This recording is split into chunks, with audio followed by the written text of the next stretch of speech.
اعوذ باللہ من الشیطان الرجیم، بسم اللہ الرحمن الرحیم۔ بے شمار درود و سلام آقائے دو جہاں صلی اللہ علیہ وآلہ وسلم پر۔ خوش آمدید ہمارے یوٹیوب چینل راہ عشق میں۔ السلام علیکم ورحمۃ اللہ وبرکاتہ۔ آج ہمارا درس نمبر 6 ہے۔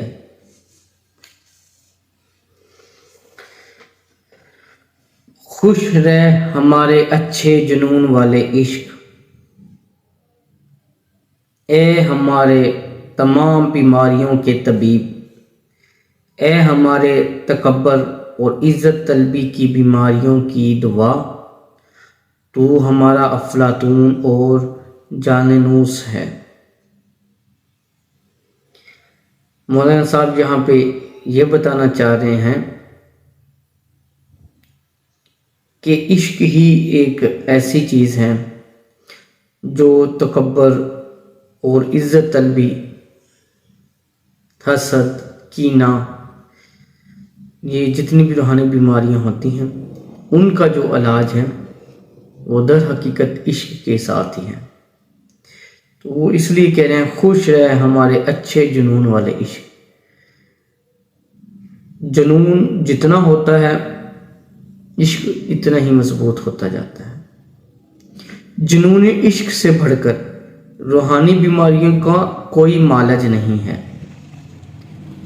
خاکی جسم عشق کی وجہ سے آسمانوں پر جا پہنچا، جیسے حضرت عیسیٰ علیہ السلام اور رسول اکرم صلی اللہ علیہ وآلہ وسلم، اور پہاڑ ناچنے لگا جیسے طور پر زلزلہ آ گیا، اور معراج پر جاتے ہوئے چٹان نے سفر شروع کر دیا۔ اے عاشق، عشق طور کی جان بن گیا، اے عاشق عشق طور کی جان بن گیا، طور مست ہو گیا اور موسیٰ علیہ السلام بے ہوش ہو کر گرے۔ زیر بم میں ایک راز چھپا ہوا ہے، اگر میں اس راز کو بیان کر دوں تو دنیا دھرم بھرم ہو جائے۔ مولانا صاحب نے فرمایا کہ یہ جو عشق ہوتا ہے یہ جسم خاکی کو بھی عرش معلیٰ پر لے جاتا ہے۔ جیسے انہوں نے اب آگے مثال دی ہے کہ عشق جو تھا وہ طور کی جان بن گیا۔ جب رب تعالیٰ کی تجلی طور پر پڑی تو وہ اللہ تعالیٰ کے اس تجلی سے، اس مستی سے گزرنے لگا، جھومنے لگا اور مست ہو گیا، اور موسیٰ علیہ السلام سے بے ہوش ہو گئے۔ تو یہاں پہ یہی مولانا صاحب فرمانا چاہ رہے ہیں کہ ایسی ہی اس میں مستی ہے، اس کو عشق کے ساتھ ہی پہنچا جا سکتا ہے اور عاشق لوگ ہی اس کو سمجھ سکتے ہیں۔ آگے مزید کہتے ہیں بانسری جو کچھ کہتی ہے، اگر میں بیان کر دوں تو دنیا تباہ ہو جائے۔ اگر میں بانسری کی طرح اپنے یار کے ہونٹ سے ملا ہوا ہوتا تو بانسری کی بات کہتا۔ یہاں پہ ایک راز ہے، انہوں نے کئی پردوں میں چھپا کر یہ بات کہی ہے مولانا صاحب نے۔ بانسری جو کچھ کہتی ہے، یعنی کہ پہلے بھی آپ کو بتایا کہ بانسری در حقیقت روح ہے۔ مولانا صاحب کہہ رہے ہیں روح جو کچھ کہتی ہے، اگر وہ کچھ میں بیان کر دوں، ظاہری بات ہے وہ ایک بہت بڑے رتبے پر تھے، وہ کہتے ہیں کہ اگر میں بیان کر دوں کہ روح کیا کہتی ہے تو یہ دنیا تباہ ہو جائے، اگر میں وہ راز افشاں کر دوں تو۔ پھر فرماتے ہیں آگے انہوں نے پردہ کیا ڈالا، پردہ یہ ڈالا اگر میں بانسری کی طرح اپنے یار کے ہونٹ سے ملا ہوا، اگر میں بانسری کی طرح اپنے یار کے ہونٹ سے ملا ہوا ہوتا تو بانسری کی باتیں کہتا۔ یہ ان لوگوں کو بھٹکانے کے لیے ہے کہ یہ جو اس کے مغز تک نہیں پہنچ سکتے وہ اس کو پڑھ کر مطمئن ہو جاتے ہیں کہ یہ بانسری کی بات ہے. در حقیقت ایسا نہیں ہے، در حقیقت ایسا نہیں ہے. یہ ایک پردہ ڈال رہے ہیں پھر ادھر مولانا صاحب. پھر آگے، جو شخص یار سے جدا ہوا چاہے وہ 100 سہارے رکھے وہ بے سہارا ہی ہے. حقیقت یہ ہے کہ تمام کائنات مشوق ہے اور عاشق پردہ ہے. یہاں پہ مولانا صاحب جو بات کہہ رہے ہیں، پہلے کہ یار سے جدا ہوا چاہے وہ 100 سہارے رکھے وہ بے سہارا ہی ہے. دیکھیں نا، جب جس چیز کی بنیادی وجہ ہونی چاہیے، جو چیز ہونی چاہیے، اگر وہ ہی نہیں ہے تو پھر باقی سہاروں کا کیا کرے گا؟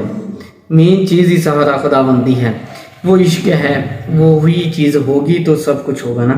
تو وہ آگے مزید کہتے ہیں، یہ کائنات، تمام جو کائنات ہے وہ مشوق ہے، وہ عاشق پردہ ہے. عاشق میں نے آپ کو آگے بھی بتایا کہ وہ ہمیشہ پردے رکھتا ہے ہر چیز میں. کائنات سے یہاں پہ جو مولانا صاحب مراد لے رہے ہیں کہ کائنات مشوق ہے، کائنات سے مراد کئی بزرگوں نے یہ بھی بتایا ہوا کائنات خدا بندی ہے نا. یہاں پہ کائنات کا لفظ اللہ تعالیٰ سے ہے کہ مشوق اللہ تعالیٰ کی ذات ہے اور رکھنا بھی اسے ہی چاہیے. اور عاشق ہمیشہ اس کا پردہ رہا ہے، کیونکہ جو اس سے عشق کرتا ہے وہ پردے میں چھپ جاتا ہے. تو یہ عشق کی ایک مثال ہے. جیسے مشوق زندہ ہے اور عاشق مردہ ہے. دیکھیں، یہ جسم تو ایک مردہ چیز ہے نا، یہ تو مردہ ہونا ہی ہونا ہے. مشوق ہمیشہ ہی زندہ ہے، اللہ تعالیٰ کی ذات تو ہمیشہ رہنے والی ہے.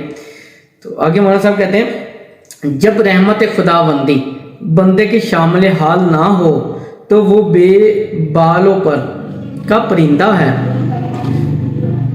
مولانا صاحب کہہ رہے ہیں کہ انسان لاکھ کوشش کرے کوئی کام کرنے کی یا عشق کرنے کی، لیکن جب تک اللہ تعالیٰ کی رحمت نہیں شامل ہوگی نا تو کوئی کام نہیں ہوگا. اس لیے میں کہہ رہا ہوں کہ عشق بھی اس کو ہی نصیب ہوتا ہے جس کو اللہ تعالیٰ کی ذات چاہے گی.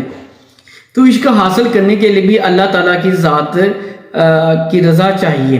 اس لیے جب بھی ہم کوئی کام کرتے ہیں، مثلا میں نے اپنے پچھلے درس میں یہ آپ کو بتایا کہ گناہوں سے بچنے کے لیے، روحانی بیماریوں سے بچنے کے لیے، مثلا کہ ہرس نہیں رکھنی، کسی چیز کا حسد نہیں رکھنا، ان چیزوں سے بچنے کے لیے بھی ضروری ہے کہ یہ رحمت خداوندی ہو تو یہ ساری چیزیں ہوتے ہیں. یعنی وہ پیچھے بھی ایک درس میں نے یہ بات بتائی، مشیت عزدی، کہ اللہ تعالیٰ کی جانب سے ہر چیز ہو رہی ہے. تو انسان صرف کوشش کر سکتا ہے. بالوں پر کا پرندہ ہے، یعنی کہ بال کے برابر یہ انسان کی جو ہے حقیقت وہ ہوتی ہے. ہمارے بالوں پر اس کے عشق کی کمند ہیں جو کہ کھینچی ہوئی ہمیں دوست کے کوچے تک لے جاتی ہے. یہ مولانا صاحب یہاں یہ کہہ رہے ہیں کہ وہ عشق کی ڈوری ہے جو ہمیں کھینچ کر دوست یعنی کہ اللہ تعالیٰ کی بارگاہ میں لے جاتی ہے.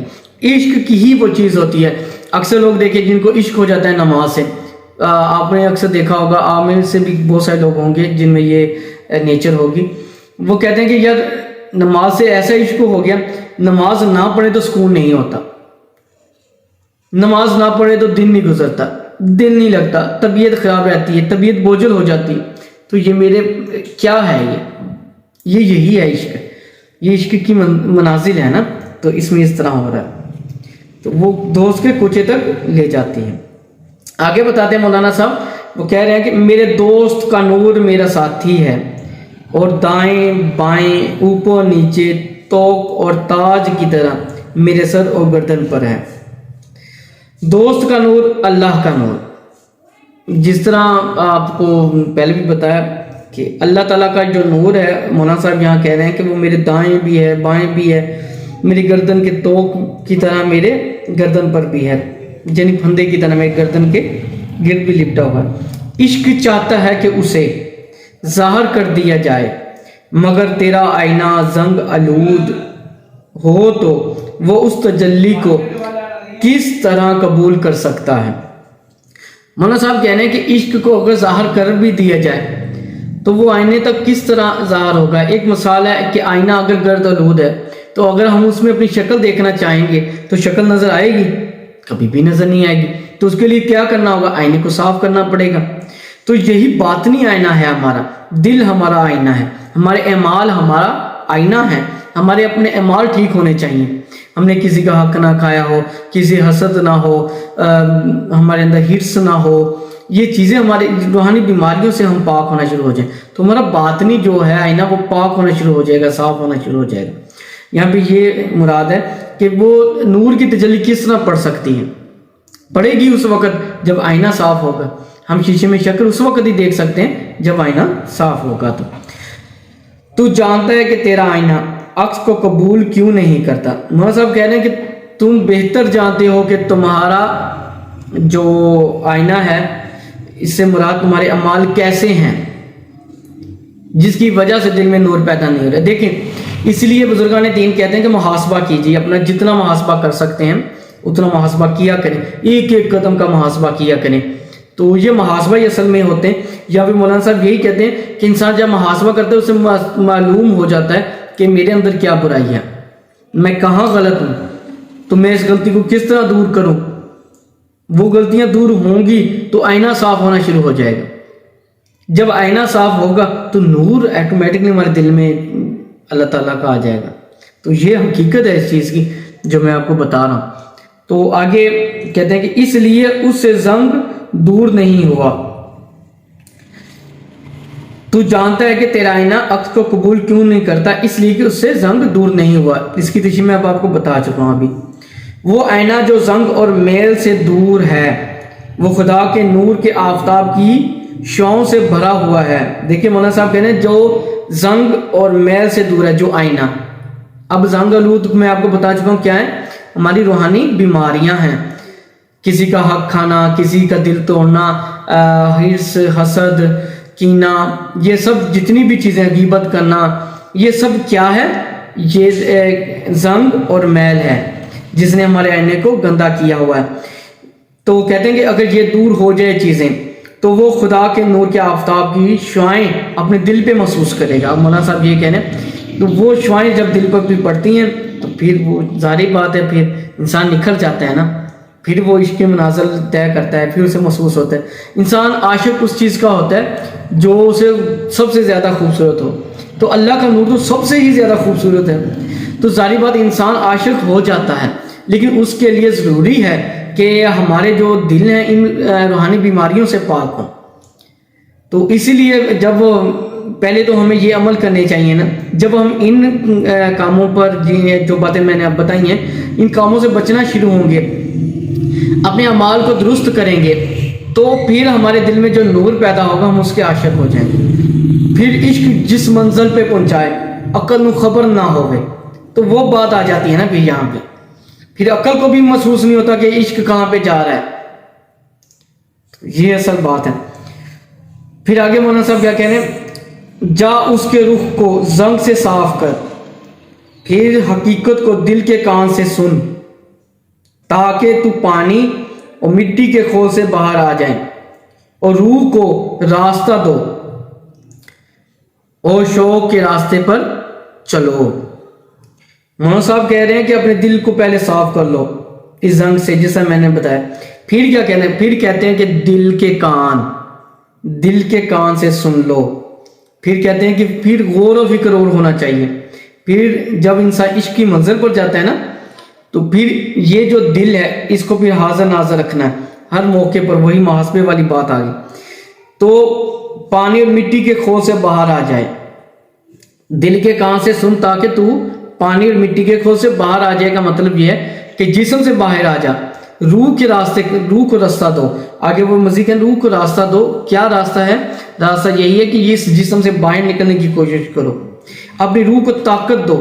روح کو طاقت کیا ہے؟ جب ہم روحانی بیماریوں سے بچیں گے، حقیقت تو وہی ہے، جب ہم روحانی بیماریوں سے بچتے جائیں گے تو روح ہماری جو ہے وہ تر و تازہ ہوگی، طاقتور ہوگی، اسے ایٹومیٹکلی راستہ ملے گا، اور پھر شوق پیدا ہوگا، اور پھر وہ جو شوق ہوتا ہے نا، پھر آگے مولانا صاحب کے شوق کے راستے پر چلو، پھر شوق پیدا ہوتا ہے، پھر انسان وہ کہتے ہیں نا شوق کا کوئی مول نہیں ہوتا، تو یہ وہی حساب ہے، پھر شوق کا کوئی مول نہیں رہتا۔ پھر انسان جب عشق کے راستے پر چلتا ہے تو پھر وہ خود میں ہی بے خود ہو جاتا ہے، پھر اللہ تعالیٰ کی وہ حقانیت کو وہ جان سکتا ہے۔ اصل روحانی بیماریوں سے بچنا ہے۔ آج کے درس میں آپ کو یہ بتا چکا ہوں کہ اصل میں ہمیں کن بیماریوں سے بچنا چاہیے اور عشق کیسے پیدا ہوگا۔ آج ہمارا یہ جو تھا درس یہاں پہ اختتام پذیر ہوتا ہے۔ مزید اپنے خدا را روحانی بیماریوں پر اپنا لازمی محاسبہ کیا کریں تاکہ جان سکیں کہ ہم کس منزل پر ہیں۔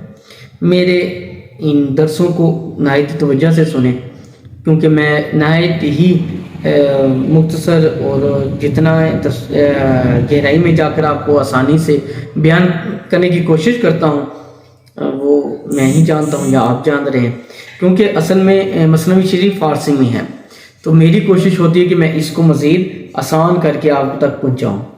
تو یہ ایک راز ہوتے ہیں جو میں آپ تک پہنچا رہا ہوں، اس کے لیے آپ مکمل ویڈیو دیکھیں اور ہمارے یوٹیوب چینل کو سبسکرائب کریں، اور جو نئے حضرات ہمارے ویڈیو کو دیکھتے ہیں وہ کوشش کیا کریں کہ ہمارے پچھلی ویڈیو کو دیکھیں تاکہ نئے آنے والے درس ان کی سمجھ میں آ سکیں۔ اسی بات سے بھی میں آپ سے اجازت چاہوں گا۔ السلام علیکم ورحمۃ اللہ وبرکاتہ۔